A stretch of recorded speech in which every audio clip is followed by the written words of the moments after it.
Elden Dogs is a proud member of the Hair of the Dogcast network. To get bonus episodes of this show, as well as access to many other amazing perks, check out patreon.com/Hair of the Dogcast. And make sure to check out our new podcast, Zombie Dogs, which covers the Resident Evil franchise. Thanks for listening, and enjoy the show.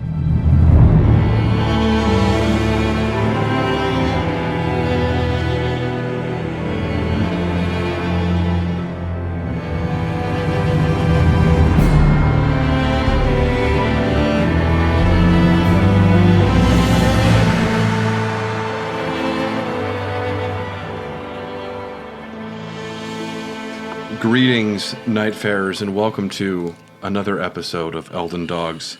Elden Dogs, maybe number 75 or 76 for our Patreon listeners, and for those on the main feed of something like 54.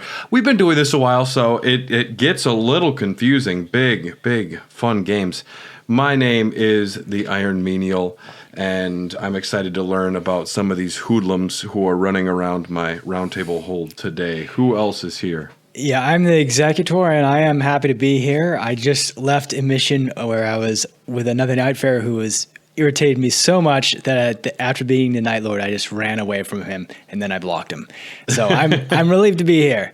But you did defeat the Night Lord. We did. We were both fairly competent at the game, but he just grated on my nerves the entire time. You know, sometimes that happens where your third person kind of doesn't stick around. They seem to fail upwards, and somehow they stick through the end of the match, which is always kind of an odd situation. Yeah, we were playing duo mode, so it was just him and me, and it was rough. Yes, we have duo mode. Yeah, it's as time of the recording, it's a little bit too easy, so it's easier than 3-person right now. Yeah, exciting stuff. And yes, as we're recording, this is August 5th for those listening. So there might be a couple different things coming down the pipeline for Nightreign. Mechanically, but the lore that we're going to talk about today, well, I guess it's going to stay. It's true. Our understanding of that might change as well. Yeah, because Shadow of the Erdtree did just change a lot of things for Elden Ring, and who knows what Nightreign's DLC might include. I anticipate more Night Lords and more characters somewhere down the line. But yes, like the Executor mentioned, we will be discussing some of the lore for Nightreign today. Now, before we jump into the lore, I just wanted to kind of give my view of Nightreign's lore myself personally, because this is a podcast where I have been discussing Elden Ring's lore for a very long time. Items, descriptions, locations, characters, timelines, tons of stuff. So Elden Ring is this big, beautiful beast of storytelling, and Nightreign is another thing adjacent to it. Now, I personally have never been that invested into the lore of Nightreign. To me, it kind of had a little bit of, with the base game, with the original game, they created the story and then built the world around it. And I feel more with Nightreign, they designed the gameplay and then kind of fit the story in just to kind of explain what they needed to get to the gameplay conceits. Is that something you kind of felt as well? And one of the things they needed to do or wanted to do is include bosses and character designs from previous Souls games. And those are really much beloved by the community. And to justify that, they say that Nightreign is kind of in a split dimension or a metaverse. And also, I think they did that so any lore they did with Nightreign or these devastating night tides is not affecting the larger Elden Ring world, the lands between. So yeah, they have this isolated, but there are some elements which seem to have come from Elden Ring, and a lot of the things in the game will resonate with Elden Ring players. Yeah, there's something that's hard for me to do, like when you get invaded by Margit. because I know what Margit's up to. I've thought about that character a lot. And then to just see that same character in a different universe, and Limveld is different, and everything is kind of, just slightly off. The lore part of my brain shuts off because there's so many hoops I feel like I have to jump through to try and make things make sense. So what really, the lore, like you mentioned, kind of winds up being that side stories, that alternate universe, like the DC extended universe. It doesn't necessarily, and we'll get into the timelines, but it's always just kind of like it needs to be its own thing, and then it needs to not ever get in the way of what happens in the original game. Yeah. And some of the characters are interesting too. I love the characters of Nightreign. I think that's what really shines, and that's kind of what some of the focus is going to be on here. We discussed the Night Lords before, and this does take place in the universe of Elden Ring. Now, there are 2 separate timelines. The Shattering, everything up to the Shattering is the same, and then the timelines will split after the Elden Ring is shattered. On the Night of the Black Knives, assassins killed Godwyn with the stolen Rune of Death. Marika then shatters the Elden Ring. The demigod children then war over the scattered great runes. The intro to this game starts off talking about long ago, the shattering happens, the war. And this war drew forth in time an abomination. Thus fell upon us the night. That becomes quite critical to the story of Nightreign. Heavy rains harry the region, threatening to wash away its very history. The Night Lord does not rest, as it ravages the lands beyond recognition, but there are those that would fight back, the Nightfarers. Brought together by happenstance, their commonalities are but few, no shared station, era, or even purpose. Yet together they are bound by will, the will to cross the endless night and fight on, till every shred of their being is ground away. Alas, the curtain may be drawing to a close upon this world. And that's a lot of what we know getting started in the game here. And that kind of describes a lot of what we need to understand for the gameplay situation. So one of the factions within the game are the Nox, and they were banished underground by the Greater Will for their quote-unquote treason, and lived in eternal anticipation of their Lord of Night, who would usher in an age of stars. And we know Noclatio, the Shrouded City, is the Shrouded City, one of the shifted Earths and interesting epic dungeons in Nightreign.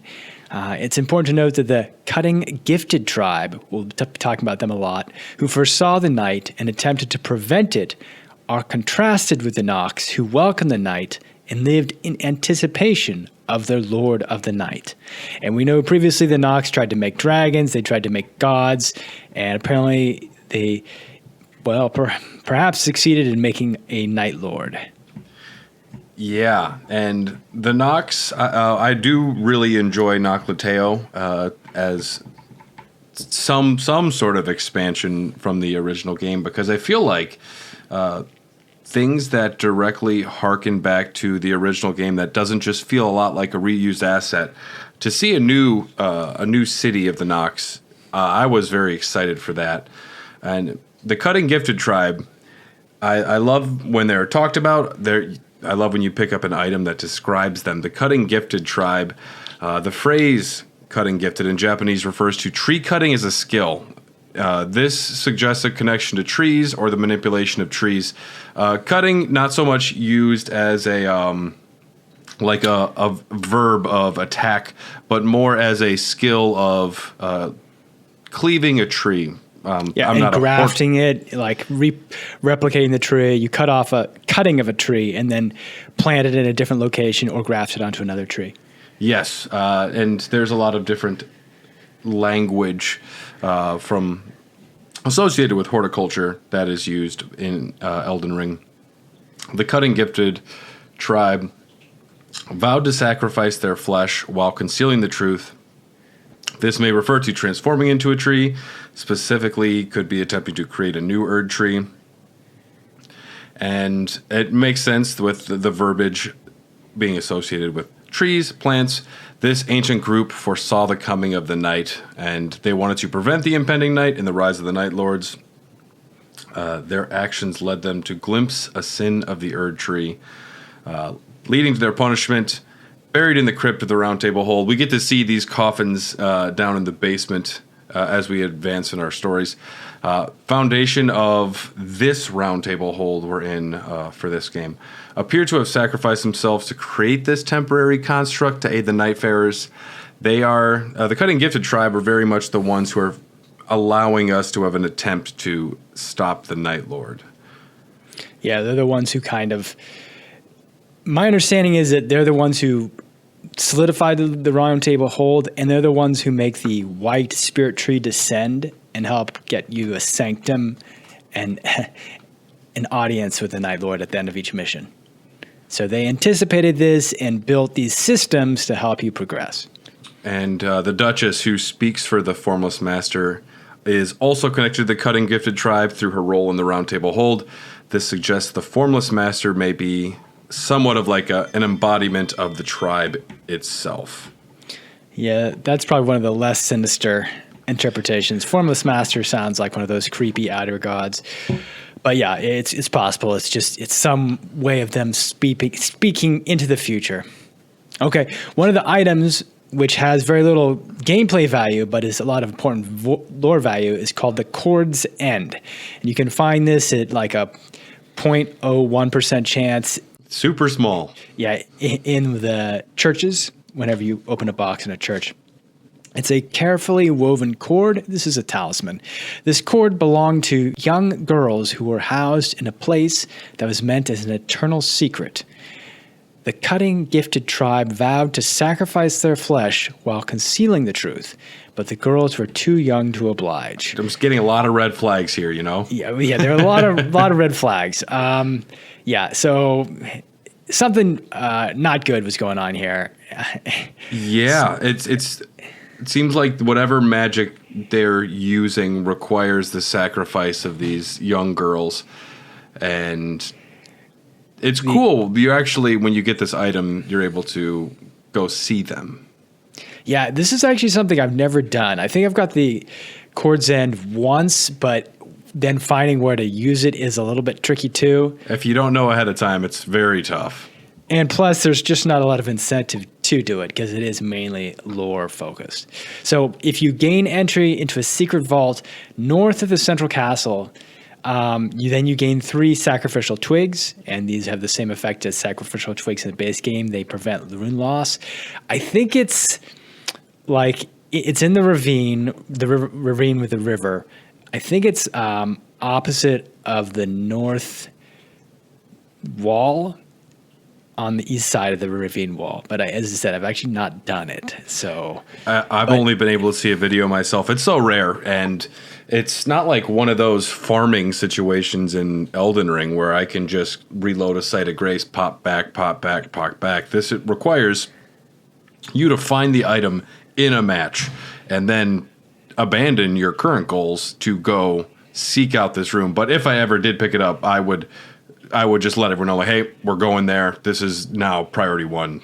I guess I misspoke. I said it was a talisman, but no, it's a key to these talismans. Yeah, it's not too familiar. But if you get inside, you will be treated to different music and an image of something stone-like enclosed in a pod. So these might have been the shamans who were trying to stop the night by creating their own tree and by sacrificing these young girls. So you see an image of one of these girls who was probably sacrificed, and they appear to be bound. And it is a little unclear exactly what's happening, but obviously not great. I find the Cord's End item to be very exciting. It's Elden Ring, the core game. There's so much lore hidden in every item and where these items are hidden, and you can extrapolate so much meaning from so much of that. So for this game, this is one of the only like brand new items that is just like intensely lore heavy, intensely rare, and it's so sparse that they do this that I actually really attach more to it. And if they had, 50 items scattered about, that would be cool too. But I really love just this one extremely rare lore bomb that gives you access to something. It adds a level of weight to it. And clearly this is something the Cut and Gifted tribe did. I think that allows this all to happen. Poor sacrificed young girls, but it's pretty exciting. I'd love to run into it myself, but until then, YouTube videos will have to suffice. Yeah, consent's a good thing. Something nefarious is happening here. Yeah, okay. Hjolstor, the primordial Night Lord, the priestess refers to him as a living cataclysm. I love that. The country lay in ruin. The man who was once knight had challenged the hero. These are, vague terms, partially because I think, adds to like a mythical nature to it, the hero with 1,000 faces. And it's also nice that they can write in extra lore around this later. But challenge the hero. The man, too, was no match. He fell, just another body in a great pile. But eventually he awoke, crawling out from underneath the others. Though he had failed to protect anything or anyone, he yet lived, and so he cursed the world. It was the dead of night, and from the sky poured down a great rain. So this happens before you do Elden Ring, but imagine one of the knights in Leyndell, one of the many that you slay, and you just throw him on a pile of bodies, and he's just, I accomplished nothing in my life, so he eventually welcomes in the night and arises as the Night Lord. Now, again, the time doesn't allow for that, but it was that sort of scenario, like one of the just countless knights who died in a pointless war.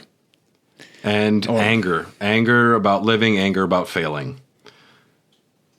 Yeah, and Hjolstor cursed the world after that defeat and the destruction of his country. This curse likely caused the Great Rain, the emergence of the Night's Tide. I believe there's probably some sort of outer god that responded to this curse, this power, and key features of the game's setting. Hjolstor's curse of the world and his subsequent reawakening from death transformed him into the Night Lord, the ruler of the lands between in this alternate timeline after the Shattering. Yeah, so one person online wondered what the sequence of power is. But so we could put the demigods on one level. There's mortals, then demigods, then the god, then the Elden Lord level, which is kind of what Hjolstor is at, this Night Lord. And then above that are the god level, like Marika. And then above that are the outer gods, which are these cosmic horror, eldritch nightmare sort of things, or that's at least how I think of them. But Sure. They're kind of bodiless and unknowable, and you can think of them like entities hanging out in space. Yeah, the cosmic forces, the outer gods, the ones that affect the world in often unseen ways or beyond our comprehension. See Bloodborne for more goodness like that. One distinction, this Hjolstor is the Night Lord. There are other Night Lords, but he is the Night Lord, if it makes a difference. But that can be a point of confusion. Sure. But there's some challengers. Yeah, we have the Nightfarers, or Night Runners, as I like to think of them. These are the chosen warriors by the Formless Master, again, probably kind and gifted tribe. Every one of them has committed a great misdeed. Oh, I didn't know that. They have forgotten. We're learning together today. Yeah, they have forgotten. They are referred to as the Seekers of Redemption. They have forgotten much of their past. As you progress, the characters begin to remember some of these memories. Yeah, all of them have some sort of horrible thing that's happened to them, and they're here for some reason to try and learn who they are and to maybe attempt to make up for these misdeeds. I do like the idea that, unlike those poor girls in the cave, they had a choice of to take this duty on to redeem themselves. Okay, so we have coffins in the basement, and you discover on these, as you said, they lost their memories. They regain their memories in these remembrance quests, and these are specific quests to each characters. During these quests, you will find coffins in the basement. These souls were put here in anticipation of the coming of the night to atone for the first sin Oh, this is you read this quote. To atone for the first sin, we elect to become the foundation. End quote. To me, the first time I saw the coffins, I'm like, oh, that's us in the coffins.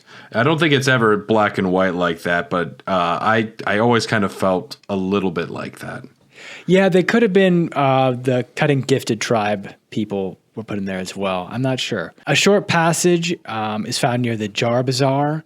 Quote, we lie the condemned of the first nightfall, whose sin is too great for absolution by our own deeds. Thus we will ever guide our progeny until the night breaks. End quote. So I think that's the cutting gifted tribe talking about the Nightfarers, which they will somehow get to come here and aid them to depose the Night Lords. Yep, and progeny could be a descendant of an offspring of the cutting gifted tribe, or it could be more spiritual in nature. And it could be like through our acts, this is created the Nightfarers. So it could be like a creation. So those who live in death, like the tarnished in Elden Ring, who are unable to truly die due to the removal of the rune of death, the Nightfarers are able to respawn at sites of grace.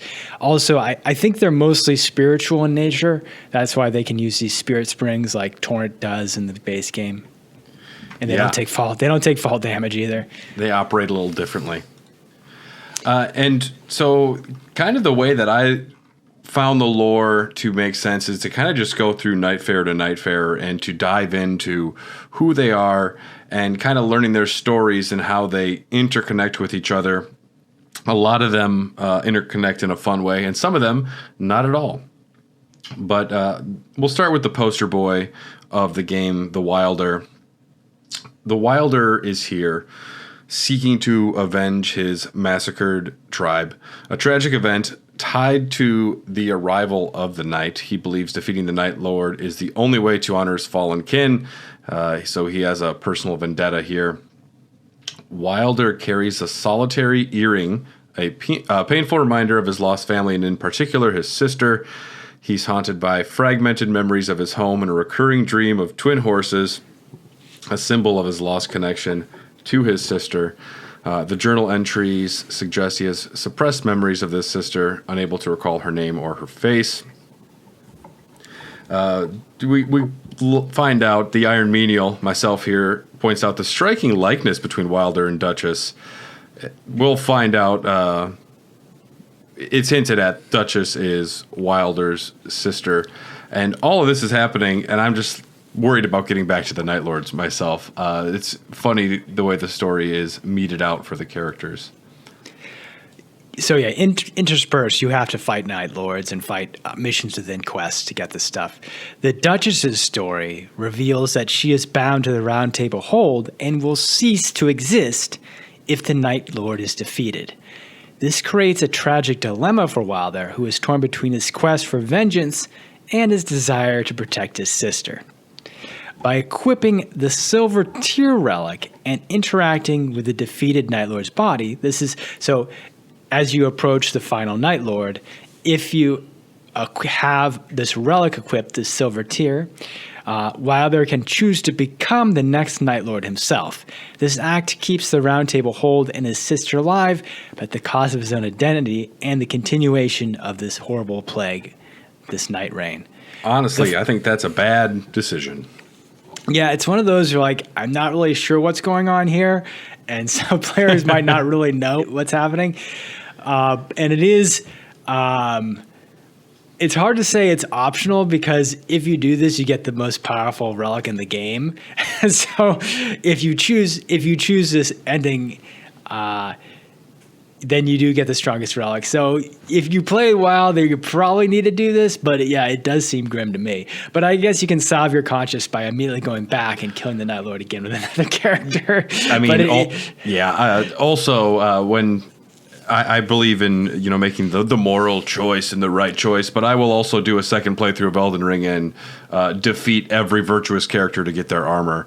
I'm someone who needs these items and needs these relics. So despite the fact that I would become the Night Lord, I think this is something that might need to happen, because I am hopelessly completionist. So the final entry in the Wilder's journal suggests that by becoming the Night Lord leaves him a mindless husk, indifferent to his past life.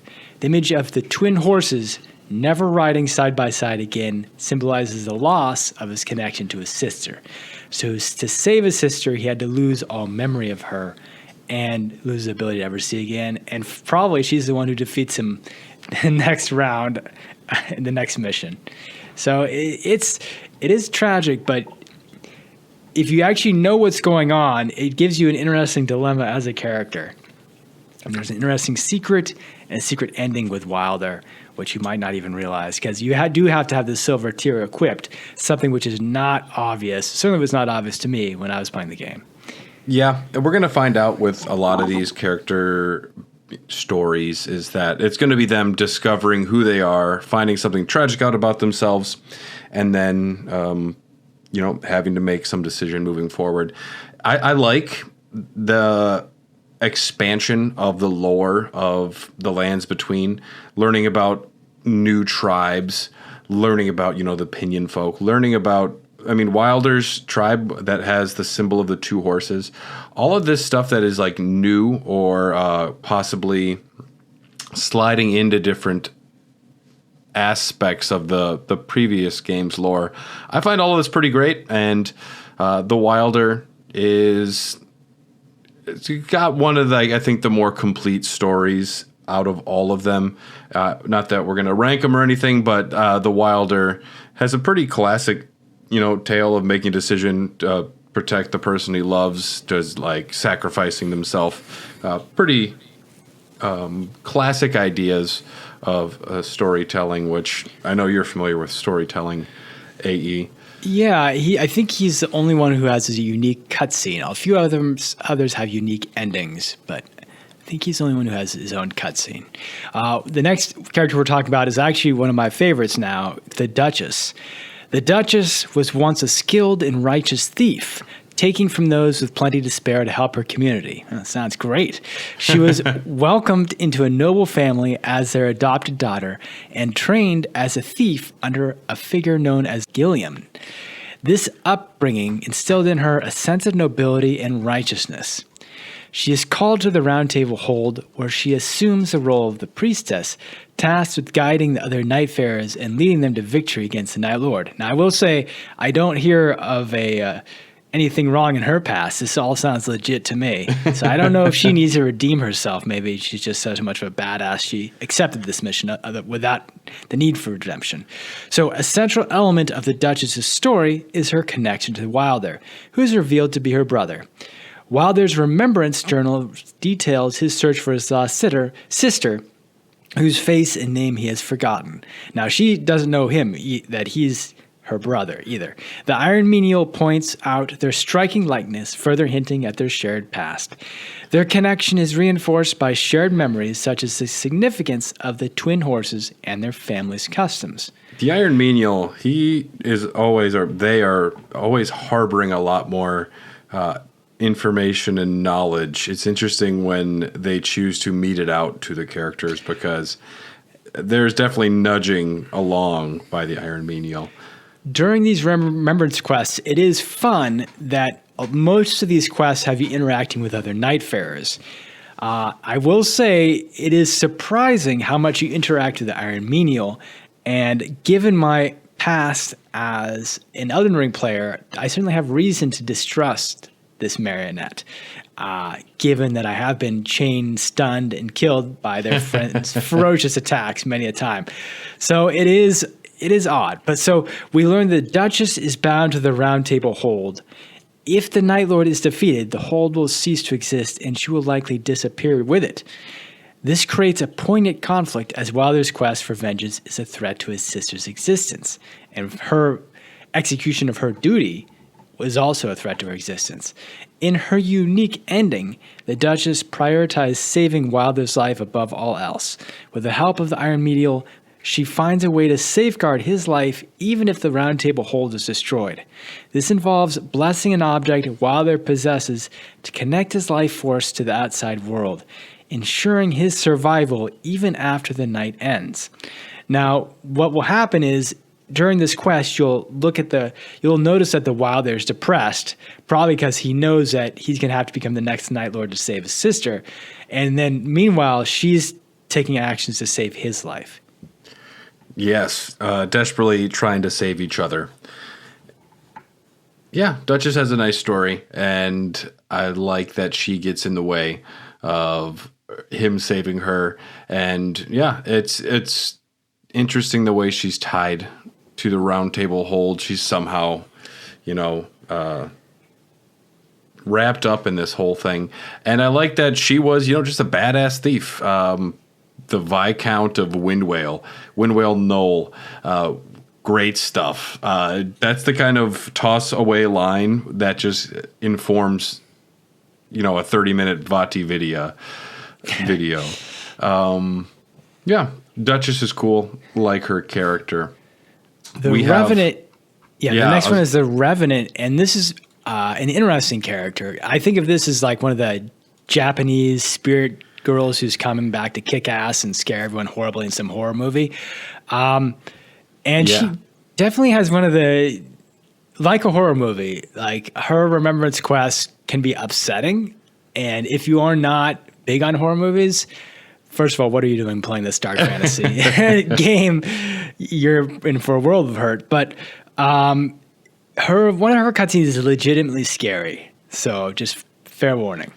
Yes. The Revenant was once a doll named Daphne, crafted by her grandfather, Edgar Northing, who was the patron of the aristocratic House of Northerncroft.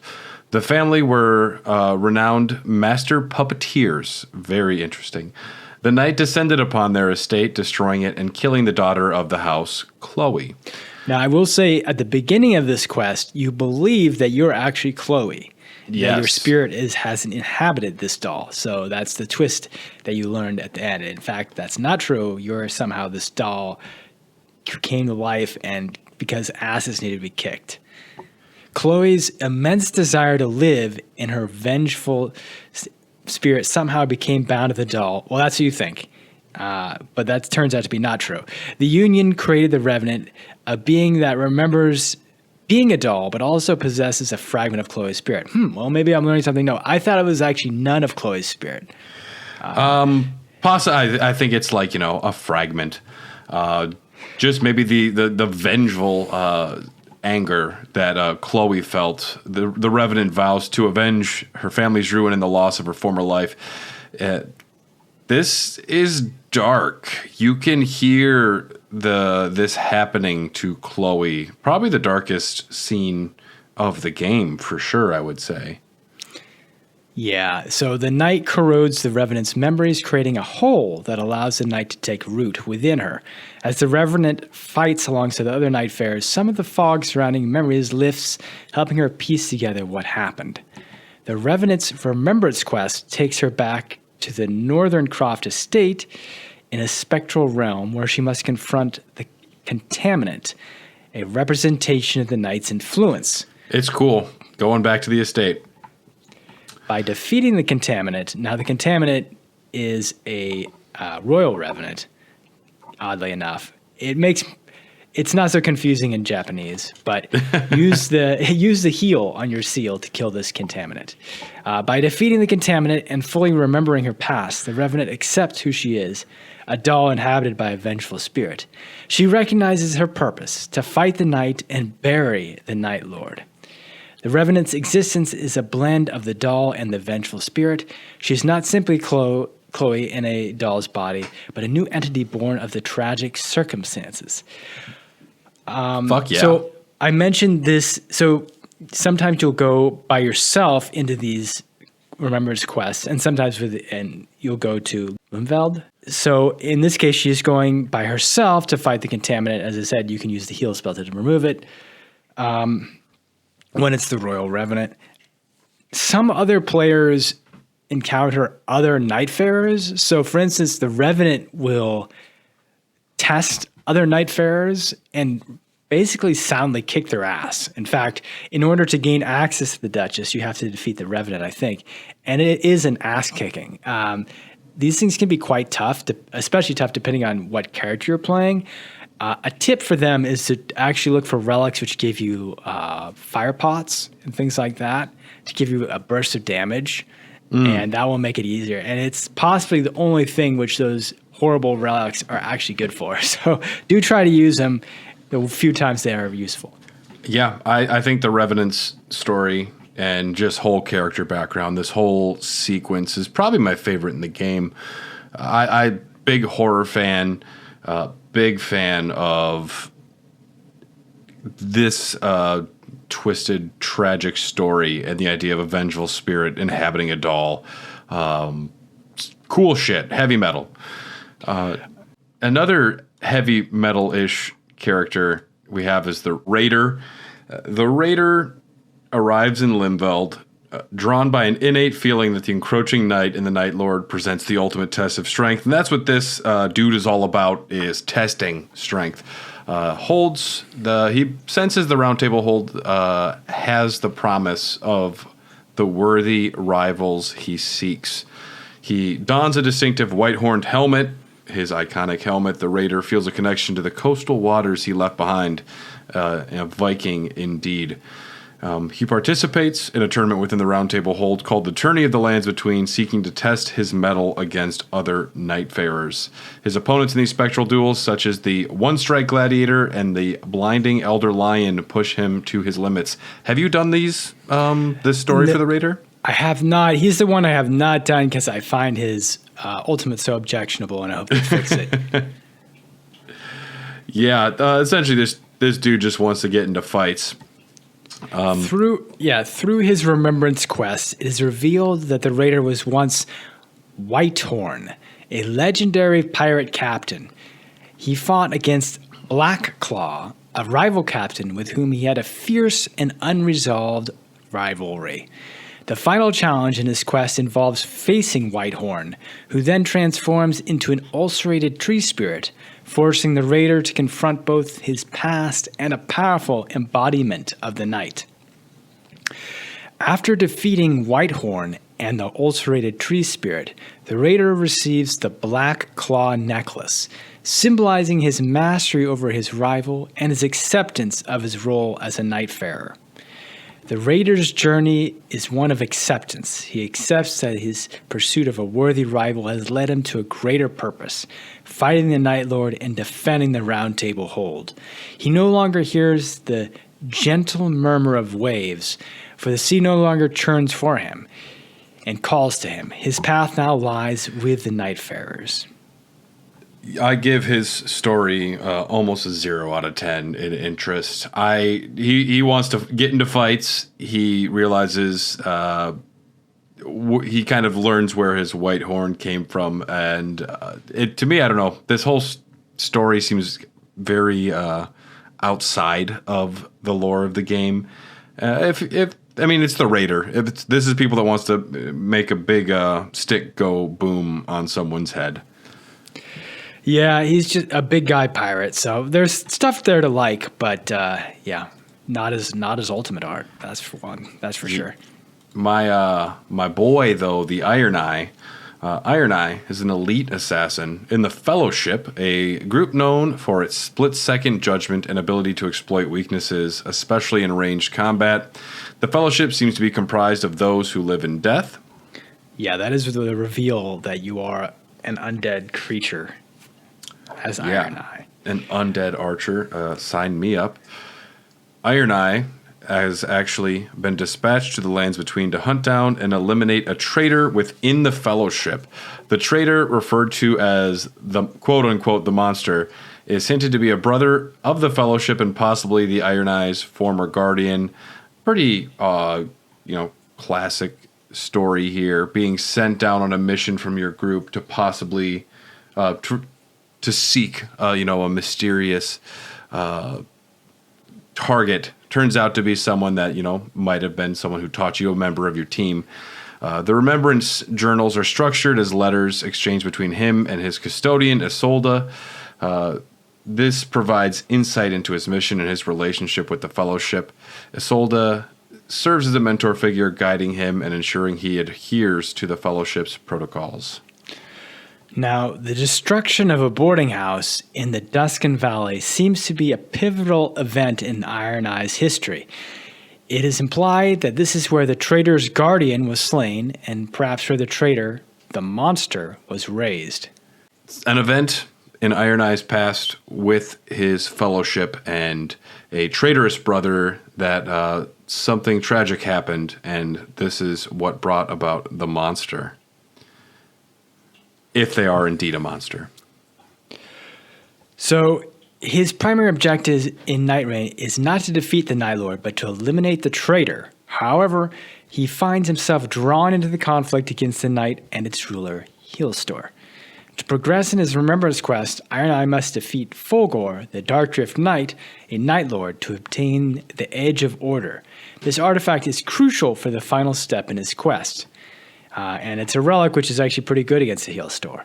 After defeating Healstore, the final Night Lord, Iron Eye has a choice. Offer the primordial Night Lord's rune to the corpse in the Round Table Hold to end the night.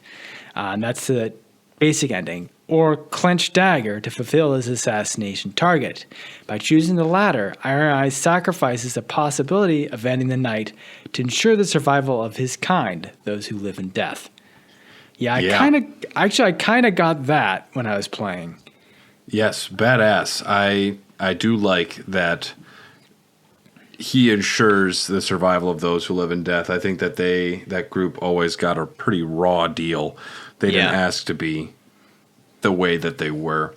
And Iron Eye clenching the dagger, fulfilling his assassination target. Dig all of that. Iron Eye's unique ending cutscene shows him slitting the corpse's throat with his dagger and declaring the night is far from over. This signifies his commitment to preserving the night and his allegiance to the Fellowship. Interesting. Yes. So Iron Eye can do whatever they want. They can do no wrong. They're my boy, and I support their decisions. So this is another kind of a Nightfarer who is turning rogue and extending the night rather than fighting it. At least, though, they're doing it partially to protect their tribe and others afflicted with their curse. So often in these games, there's a sense of continuity or cyclical nature to them. I think the best example of this was Dark Souls 2, where you become the old decrepit king who was unable to make a good decision as far as the ending, and then the next hero comes along and has to deal with this mess, and the cycle continues. And in this game, you kind of see characters who are extending the night, giving yourself more work. While there literally becomes the next Night Lord who will have to be defeated by your next run. So, yeah, we're getting some of that similar continuity. Now, my first main character, Recluse. The Recluse is a skilled mage who practices ancient and perhaps forbidden magic. Well, definitely forbidden magic. She is drawn to the lands between and the Round Table Hold to investigate something significant. Oh yeah, something's going on with her. Yeah, the core of the Recluse's story revolves around her quest to find her lost infant. As her journey progresses, the nature of this child becomes clearer. It's not a normal infant, but rather a powerful, insatiable entity that consumes the shadow of living beings.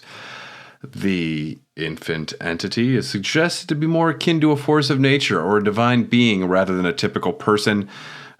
The Recluse may have abandoned this infant, leading it to develop an endless hunger. This baby is quite possibly the Night Lord. Or responsible for bringing this whole affair about. Yeah, perhaps like we know that Healstore he cursed the world and beseeched something. Maybe this is what heard his plea and gave him the power to become the Night Lord. So the Recluse's remembrance quest reveals a relationship with a figure called the Witch of the Wheel. This witch is revealed to be the Recluse's sister and survived her apparent death. The Witch of the Wheel is also connected to the Night Lord. I thought that she was actually dead and came back in spirit. It's one of those two, who seems to yearn for the recluse's love and may have brought the witch back to reach her. So she's connected to the infant who has connected to the Night Lord. The recluse's journey involves interacting with the Iron Menial, who eventually reveals himself to be the Witch of the Wheel in disguise. Well, at least not the whole time, but yes. Not necessarily the whole time, but yeah.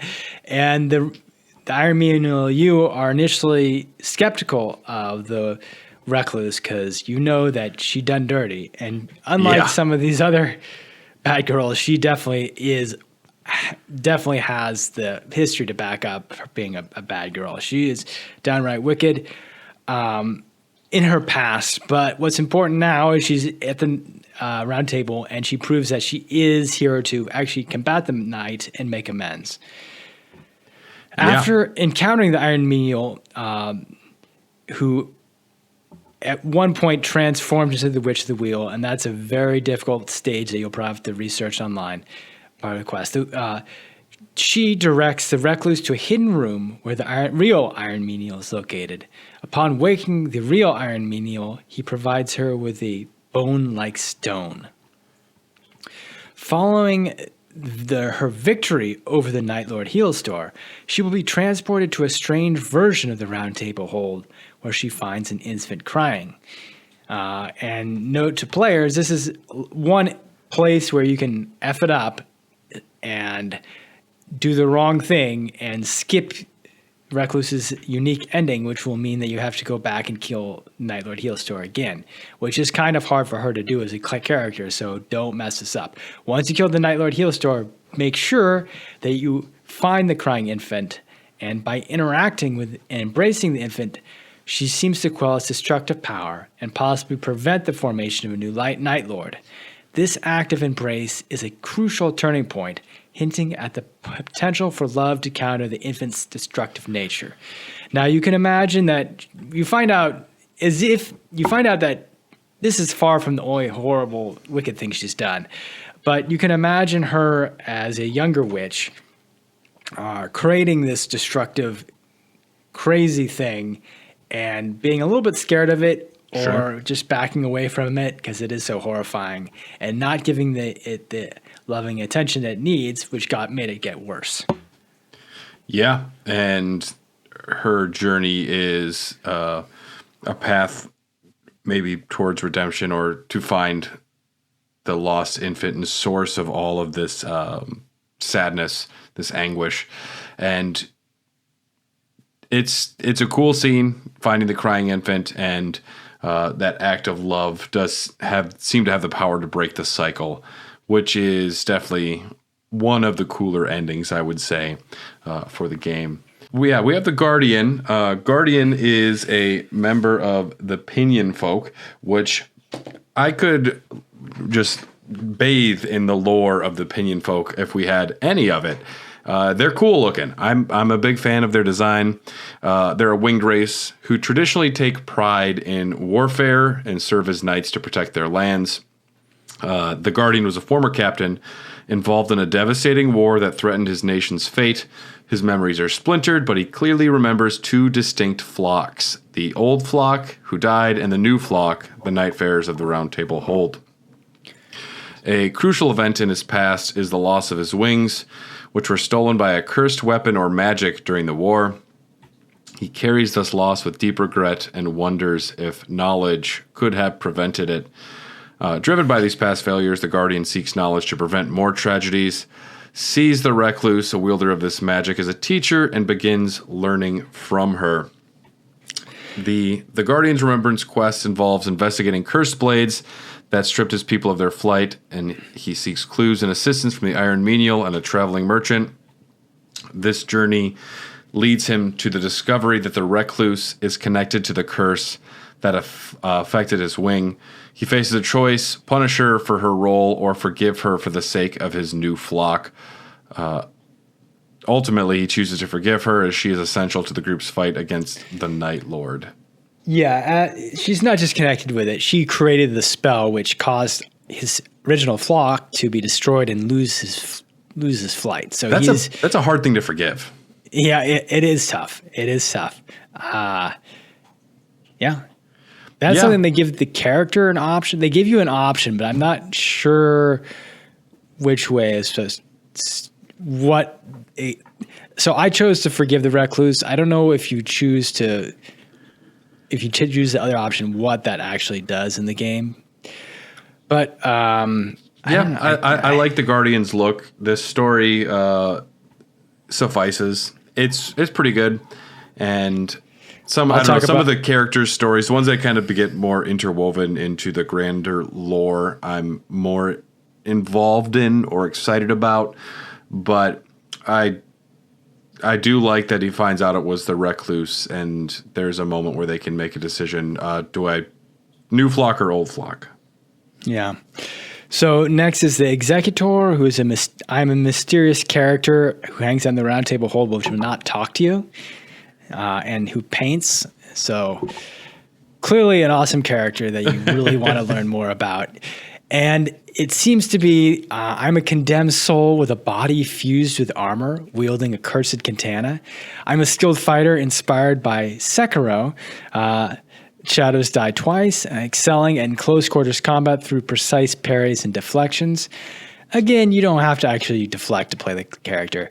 My lore intertwines with the Land of Reeds, a Crucible Knight, and a painter, suggesting a complex past and a connection to a deceased child figure. All of that is cool shit.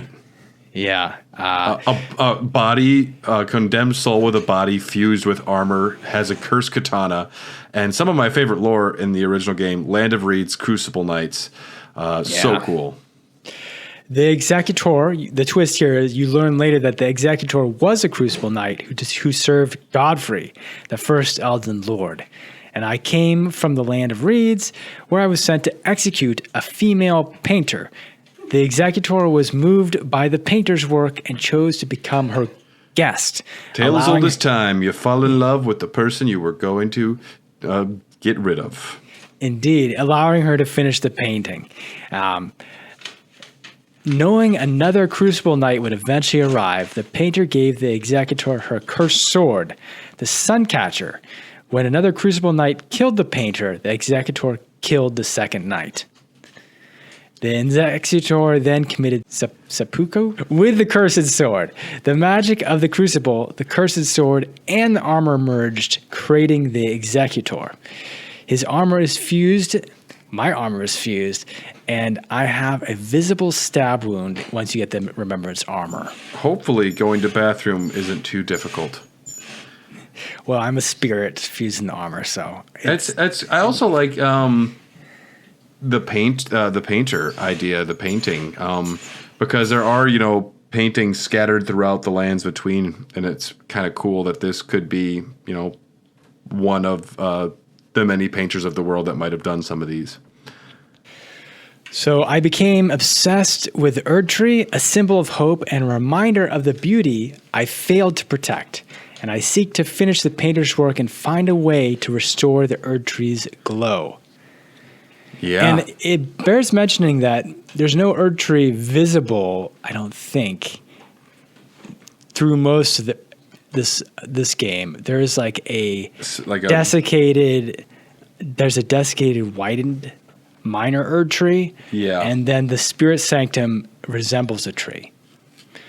Yeah. So I'm Executor just awesome. Yeah, I will say that his quest. One of the fights in his quest kind of leans into parrying. And as I said, I don't parry. So what I did is I used Caligo's Relic, frostbit the other Crucible Knight, went invisible, and then backstabbed them a few times. So that's how it was very difficult. But I've managed to do it without parrying, but it is hard. Yeah, and that's the different Nightfarers we have. We're going to do a quick kind of run through of what the different endings are. We already talked about some of them, but the primary ending is the primordial. The primordial Night Lord's rune is a thing with the properties of a great rune, harbored by the primordial Night Lord. The cutting gifted tribe anticipated the coming of night and spent many a moon planning its prevention, concluding that their only chance of success was to cheat a god. They had glimpsed what they should not, the very sin of the Erd Tree for their trespass, so they were punished. That's the primordial Night Lord's rune. Now, the default ending, they call the Dawn ending. It has you defeat the final boss, Hjolstor, after unlocking access to the Night Aspect expedition. And after defeating Hjolstor, you return to the Round Table Hold and offer the primordial Night Lord's rune to the corpse found north of the Round Table. The rune is destroyed, symbolizing the end of the night, and the Nightfarer character transforms into strands of light, possibly returning the lands between to its original state. That's the default ending you'll see most of the time. And the end of that, I believe, you see these cryptic, giant, walking, shadowy tree creatures. We'll talk about them at the very end. Okay. Okay. Fair enough. The Wilder's Remembrance ending, we've alluded to this before. That's where you defeat Hjolstor while having the Silver Tear relic equipped. Then you interact with his defeated body, and instead of going to the Round Table Hold, Wilder uses the Silver Tear to transform himself into the next Night Lord. This action, fueled by a desire to protect the Duchess and the Round Table Hold, perpetuates the cycle of the night. This is a tragic ending for Wilder, who sacrifices himself and his memories to ensure the continued existence of the Round Table Hold and the Duchess. Yep. Iron Eye's Remembrance ending has you interact with the corpse and choosing the option to clench the dagger. Use the dagger to slit the throat of the corpse, stating the night is far from over. This suggests that Iron Eye chooses to prolong the night to protect his kind who faced persecution in the original Elden Ring timeline. Recluse's Remembrance ending, you defeat Hjolstor, return to the Round Table Hold, and instead of approaching the desiccated body, turn right, and you hold to interact where there are beds in the Round Table Hold. You will find a spectral infant there. You can hear them crying, and you can interact with that, embrace the infant, and she calms it and prevents it from becoming the new Night Lord. And this ending offers a glimpse of hope as the recluse atones for her past actions. And as we've discussed, there were a lot of them, and potentially breaks the cycle of the night. Yes. While other Nightfarers do have remembrance quests, their conclusions are tied to the overarching narrative and the Dawn ending, rather than providing different cutscenes. After the credits, a cutscene shows the lands between as it appears in the original Elden Ring, with the Erd Tree and the familiar landscape of Limgrave. A glowing petal from the Erd Tree lands on a gigantic figure of roots resembling a massive tree man. These are very striking designs. They rise from the sea. This figure looks at the Erd Tree and then turns away, walking into the distance. A possible interpretation suggests that by defeating Hjolstor, the Nightfarers have erased the timeline of Nightreign. This definitely seems to be what I picked up here, and allowed the events of the original Elden Ring to unfold. The wooden giant's significance is open to interpretation. Theory suggests, though, it could be the manifestation of the knight's defeat, a symbol of the cutting gifted tribe's sacrifice. It could just be the creators of Nightreign saying, "Peace out, we got the story back where you left it." Could be. So I would hope that this is answered somewhat in the expansion. One interesting point is at the end, during day 2, and especially during night 2, you will see these giant figures looming in the distance, and they are really big. Let's see. Yeah, you can actually are visible. You can see them off the coast of Limvel during some expeditions, and their forms materialize into wooden giants as the night gets closer.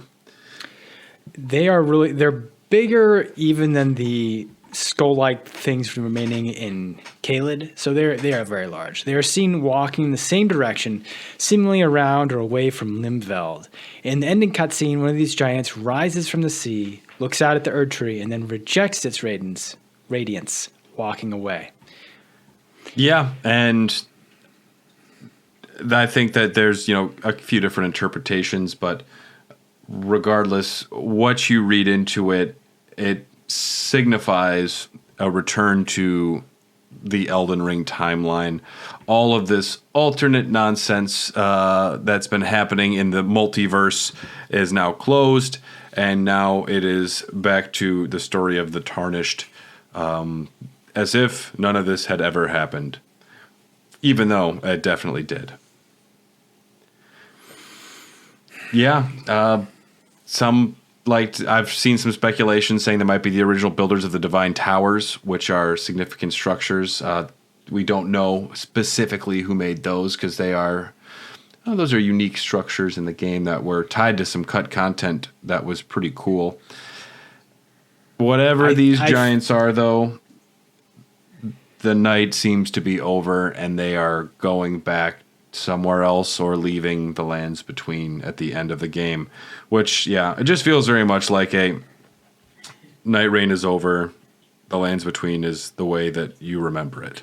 I'm pretty sure the Divine Towers would be like Lego-sized to these giants. I think they're supposed to be 5 miles tall or something like that. They are really big. The scale of Elden Ring can bother you the more you think about it. I mean, you think about the mountaintops of the giants. I'm like, a lot of you can't live up there. Too small. Yeah. Let's see. So do you want to speculate on what sin of the Erd Tree the Cutting Edge tribe glimpsed, which resulted in their punishment? I don't know if it's like the original sin of America's tribe, the shaman tribe. I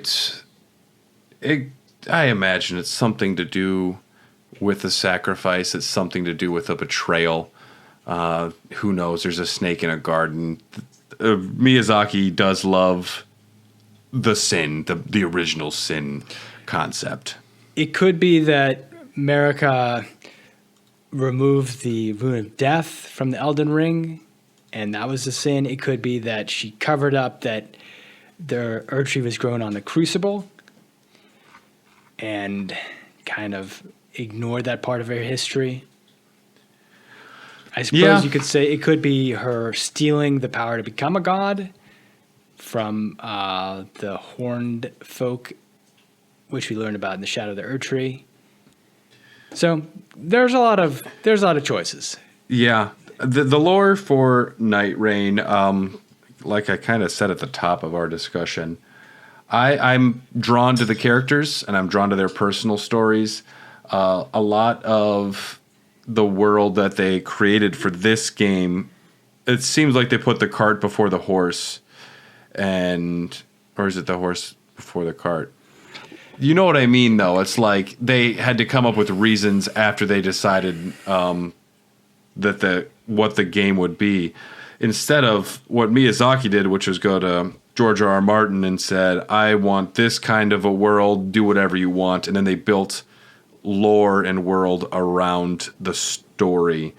And that's not to say that the story can't be good one way or the other. It's not like one is better than the other, but I just found myself, a little more detached this time around because it felt very much more like a frantic, frenetic sprint to collect items and fight. To me, this is a gameplay-based experience rather than a story experience. Yeah, and many games put the cart before the horse, so to speak, where they have an interesting game design, and then they will create a story to enable that and allow the players to explore. That's definitely what's happened here. And not only that, as we mentioned at the start, it is a medley. It is a metaverse, and that's to enable just fun, nostalgic things from other Souls games in this game. And those are the priorities. But that said, there are some interesting characters within that, and you do get at least an aftertaste of Elden Ring and that story within this game. And, that kind of brings our Nightreign discussion on Elden Dogs to a bit of a conclusion here. This was originally what I was hoping for this game, because Nightreign is definitely less my cup of tea, and I know Tyler hasn't gotten too far in it at all, but I would never say this is the end of our Nightreign discussion, because I do imagine a DLC will be coming down the line, and AE, it's been such a joy talking with you, and I imagine if there was a DLC, you'd probably be down to come back and talk through that as well. Likely so, yeah. When not the executor, I am A.E. Marling. I write speculative fiction to imagine hopeful futures where the world is not so bleak and doomed to failure. No need to burn the Erd tree and let chaos reign. There are possible futures which are reasonable, and I write about them in my speculative fiction. Recently released a novel called Neon Riders. Yes, definitely check that out. And AE, it's been such a pleasure talking with you these last 5 episodes. Yeah, I'm happy to talk about the game, and I do love the game.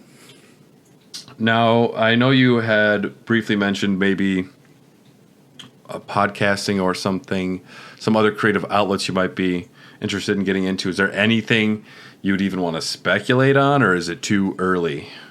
Oh, no. Well, I might go on other podcasts discussing speculative fiction and the solar punk genre and my writing. So I would probably not be down for creating another podcast based off Nightreign.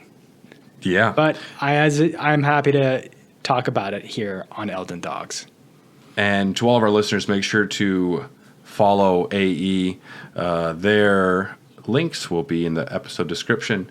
And thank you for coming along with us in this journey through the lore of Nightreign and through Elden Ring and Nightreign and all of it all together.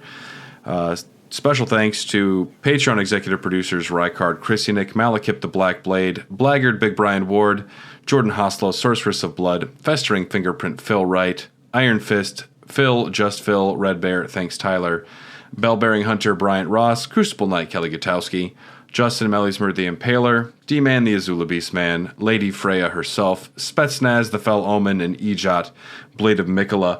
If you would like to support this show or any of our shows, you can go to patreon.com/hairofthedogcast for access to a ton of bonus episodes of Elden Dogs and our other series, Raw Dogs and Popcorn Dogs and Dogcasts and everything else.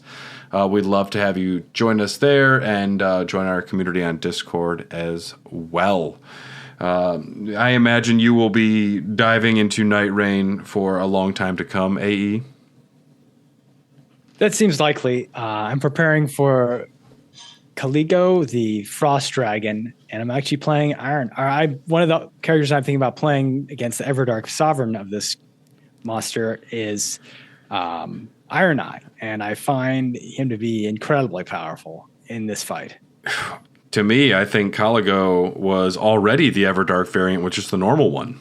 Yeah, well, believe it or not, in my practice games, absolutely melt this normal version. Oh, nice. I expect this Everdark Sovereign to be much, much tougher.